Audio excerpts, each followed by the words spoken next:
Hello and welcome to the CNBC-TV18 special. Through this week, we brought you conversations here from Davos 2023. And joining me now is the minister who's representing India here at the World Economic Forum's 53rd annual meeting, Smriti Irani. Many thanks for joining us here on CNBC-TV18. We're at the end of the week of Davos. You've been having a lot of meetings with investors as well as other global leaders. What's the big takeaway for you so far from Davos? I think that I had the distinct privilege of being a young global leader at WEF in 2015. The interface when you are a YGL vis-a-vis the interface when you are a minister, there is distinct change in conversations and strategies. Just diving back to around 2014, there was an air of pessimism about India when it came to transparency in the regime. There was an air of concern that this is a huge populace. What is the potential of that populace? There was a conversation which was very meekly done about whether we have the potential to have a leadership that gives political stability so that investment can prosper. Those were the remnants of conversation then. This time around, it's my first participation as minister. What are the takeaways, as you say? But let me give you a foundation of the conversations that have transpired thus far. There are four ministers here. One, Minister Vaishnav, who represents the telecom and digital agenda of the Government of India. Minister R.K. Singh, who represents renewable energy and the prowess that we've unleashed thus far and what we hope to achieve in the coming years. Minister Mandavia, who represents not only health, but he's had a legacy in strengthening port systems, shipping logistical conveniences, and looks after fertilizer. And then there's me, the unlikeliest of human beings, at an economic summit, because I represent now currently in my portfolio women, children and minority affairs. But that's hardly unlikely, because those are crucial economic matters. So let me say why, because you've done this and been there for a very long time now. The agenda that India has set is that at the altar of reform, at the altar of investment, you need not sacrifice inclusive growth. The agenda India has set is not only the scale at which you can operate administratively and from a corporate point of view, but not only the scale, but the diversity of the issues that you can address. The added part of it is, what do you do when you are faced with a once-in-a-lifetime pandemic? That is a time when your talent pool is challenged. That is a time when your resources are stressed. That is a time where people say they're differentiated responsibility, but there has to be a cohesive global response, and where you stand in that response. So what do I see now? As we come to a close of the summit, we are at the precipice of new beginnings. From an investment point of view, I would like to elaborate on one or two segments. You talk about gender, and you say that I'm well placed here. We are not here because we see gender as an affirmative action alone. We have made an economic case for gender justice. We have made an economic case for inclusion. The Prime Minister has moved, and I've said this before in a conversation with you, from looking at welfare activities to social strategies. Have there been conversations in terms of new investors who are looking at India, in terms of fresh investments, existing investors who are looking at adding capacity in India, adding investments in India? You also talked about a checklist that you want to go back and, make that your to-do list. What are the top items on that to-do list? So let me give you a kind of a taste of the variety of conversations that we've had. I've had a conversation with Microsoft philanthropy team, but also a systems team.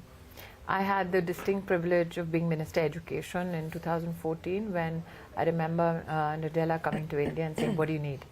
And we said, give us 4 engineers. And we in the government then built, and the Prime Minister was insistent, let's digitize academic opportunities.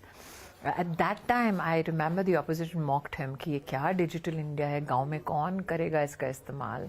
And I've said this, Shireen, many a times, that leadership is not only about firefighting present challenges, but also preparing to address what is to happen next.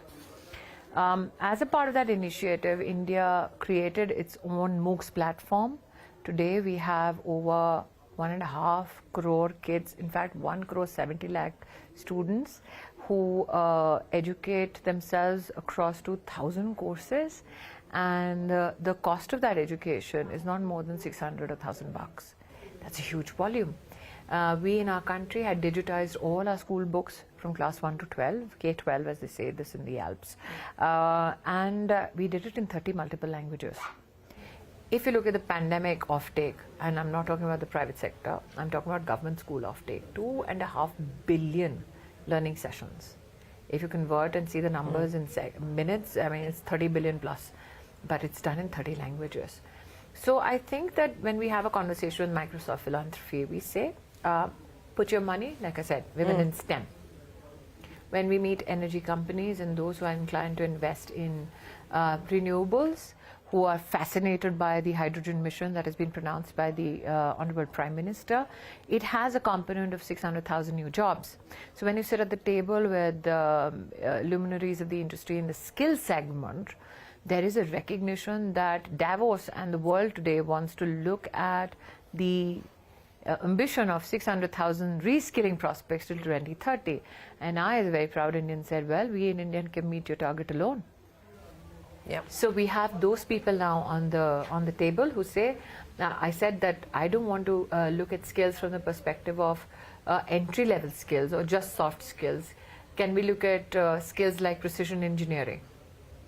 Can we look at skills which looks at the participation of women in AI as owners of businesses that are fueled by AI? When we speak to them today, we speak about not only AI and not only precision engineering, we talk about even infrastructure companies. The Niti Aayog puts together a report which judges states on various parameters on the ease of doing business and so on and so forth. And it's actually the opposition ruled states that are emerging at the top of that list. So they are taking the reform process forward. They're presenting India in the light that you want them to. I think that what is fascinating is that there is admission or this projection of yours at least confirms that Modi does not mind acknowledging, because he's a chairperson, he leads a Niti Aayog. One has to recognize that. So all the opposition members who say Modi does not recognize our talent, does not recognize our contribution, needs to see this part of your interview. There is a recognition that yes, he's structured a framework where you have to profess what are your agencies of change and reform to attract more and more businesses. I did not say that states won't keep up with their commitments. I am saying let's look at our commitments from a national perspective. So let's say, and again, I'm giving you a personal experience here. When we did PPE suits in Feb end of that year, WHO came up with its standards. We had no raw material. We had no labs. We had no machinery. We got together with industry in the first week of March. I still remember there was a team of 60 people between officers and industry. And our first order was to find out where can we find some semblance of a raw material. We found it in Phagwara. And then we found it with a lady who says, I don't have the money, but I have this raw material, but I haven't tested it. It was a lockdown area. We sent somebody from the police to pick up that sample. That policeman said, "We leke kahan jaun?" We sent it to the district headquarters, then from there sent it to the nearest airport, then flew it down to Coimbatore. Different political ideologies and political systems governing administration there. Coimbatore stayed up 48 hours in that lab to test and called up Phagwara and called up Delhi and said, listen, this works. But Coimbatore said, I can't do this alone. So if you want to do something, I need more labs. We call up DRDO with a call to Defense Minister and say, can we please get new labs? DRDO, a good friend of mine at that time, Tessie Thomas, she still is a friend, leading it. I said, Tessie, can we just do a turnaround? She said, absolutely. 11 labs turned around 1 week. Does Tessie vote for BJP? I have no clue. Is she from the same geographical area as Amethi? No, she's not. Tessie says, fine, I'll turn around the labs.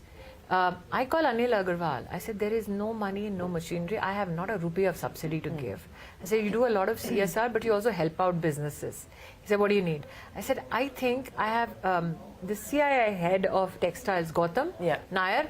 Gautam says, I have a factory in Gurgaon, which is short.